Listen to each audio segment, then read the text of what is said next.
तो दोस्तों राधे राधे। मैं सुमन तिवारी, आप सबका हमारे यूट्यूब चैनल में स्वागत है। आज मैं आप सबको बहुत ही प्यारा देशभक्ति गीत सुनाने जा रही हूँ।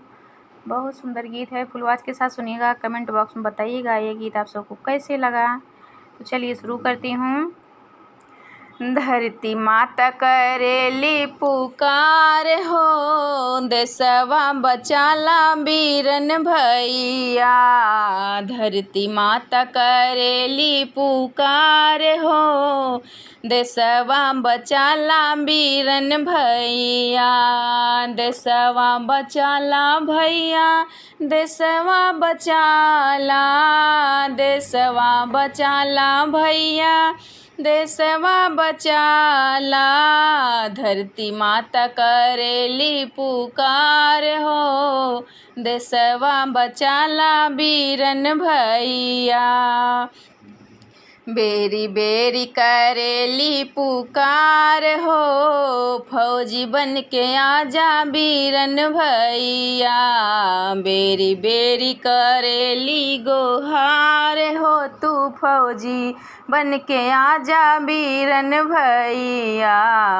धरती माता करेली पुकार हो, देशवा बचाला बीरन भैया। जान चाहे जाई भैया, देशवा बचाई हा। जान चाहे जाई भैया, देशवा बचाई हा। रखी है धरती माईया के लाज हो, तू फौजी बन के आजा बीरन भैया। देशवा के रखी है लाज हो, तू फौजी बन के आजा बीरन भैया। धरती माता करेली पुकार हो, देशवा बचाला बीरन भैया। बेरी बेरी करेली गोहार हो, देशवा बचाला बीरन भैया।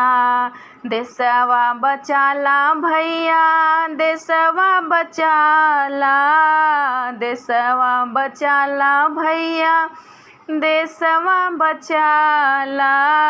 बेरी बेरी करेली गोहार हो, तू फौजी बन के आजा बीरन भैया।